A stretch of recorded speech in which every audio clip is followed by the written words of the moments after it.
Bonjour, vous regardez Deux Gouttes de Culture, la nouvelle web chronique hebdomadaire de culture générale. Chaque lundi, un thème sera développé en 8 minutes seulement. 8 minutes de concentré d'informations, pas de blabla inutile, que des infos et des anecdotes pour pouvoir briller à son travail ou tout simplement se la péter avec ses potes.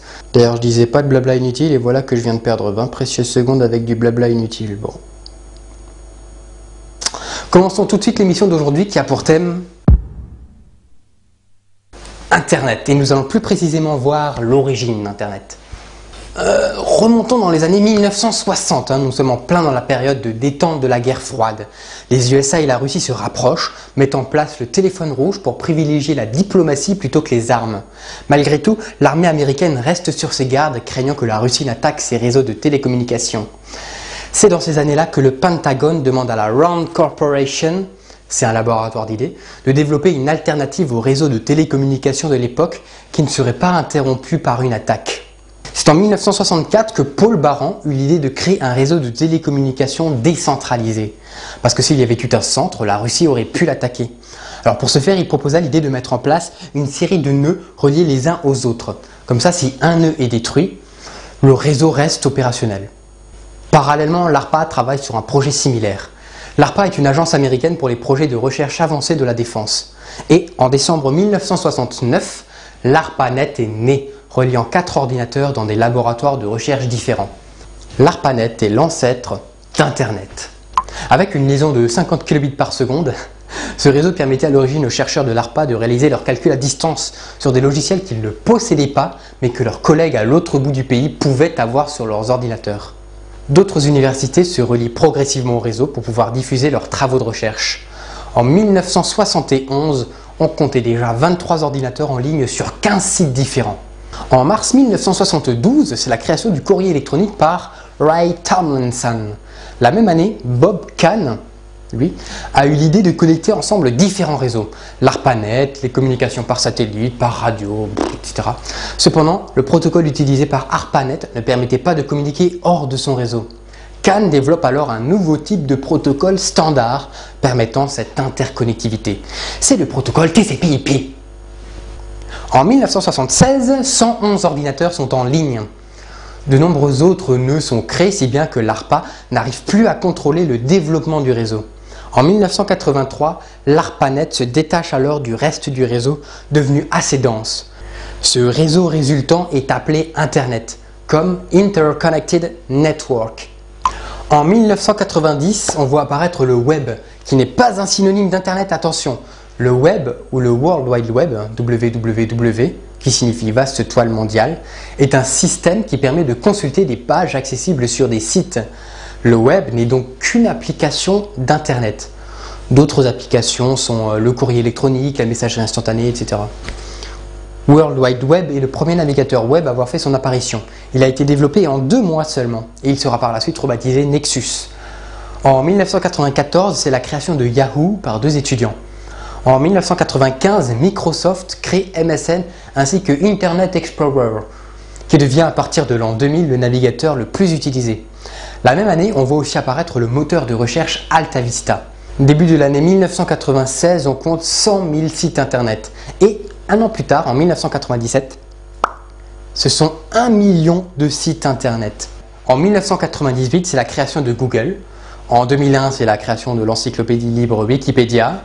En 2004, c'est le lancement du navigateur web Mozilla Firefox. En 2009, on dénombrait 200 millions de sites internet. Et actuellement, on en est à presque 250 millions. Le nombre d'utilisateurs d'internet évolue de façon exponentielle depuis les années 90. Selon Internet World Stat, il a été recensé 1,8 milliard d'internautes en décembre 2009.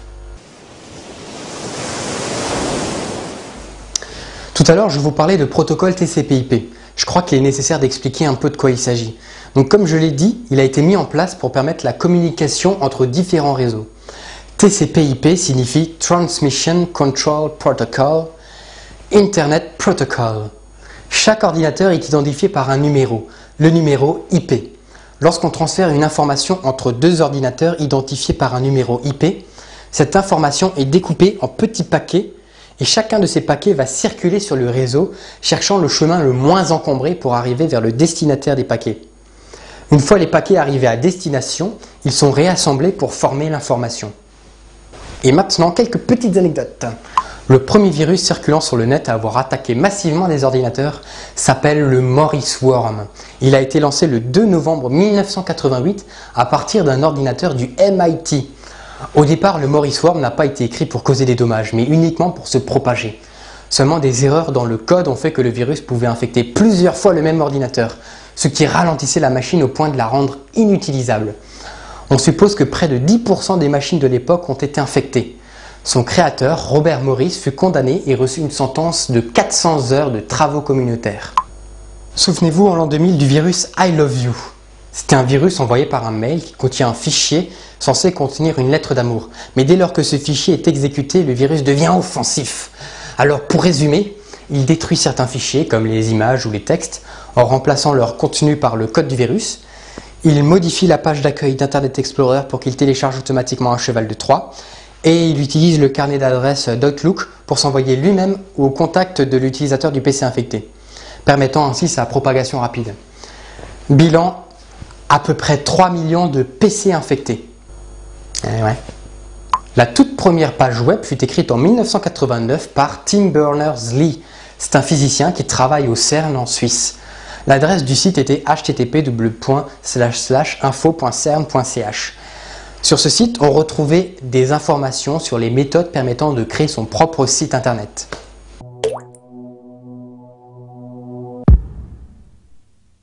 La deuxième petite goutte de culture de l'émission, c'est un mot généralement peu connu dont je donne simplement la définition sans développer. Le mot du jour, c'est schloasme. Alors un schloasme est une figure de rhétorique qui consiste pour l'orateur à se déprécier soi-même pour s'attirer la confiance, voire des éloges de la part de l'interlocuteur. Comme par exemple dans la situation suivante. Dis-moi, j'ai fait un dessin, j'aimerais bien avoir ton avis. Moi honnêtement je trouve qu'il est nul, hein. Je sais pas dessiner, ça c'est sûr. Je trouve qu'il est complètement nul, je suis vraiment une loque, je sais vraiment rien faire.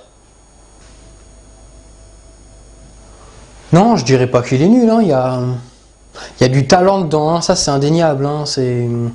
Non, moi je dirais honnêtement, je trouve qu'il a quelque chose, hein, ce dessin.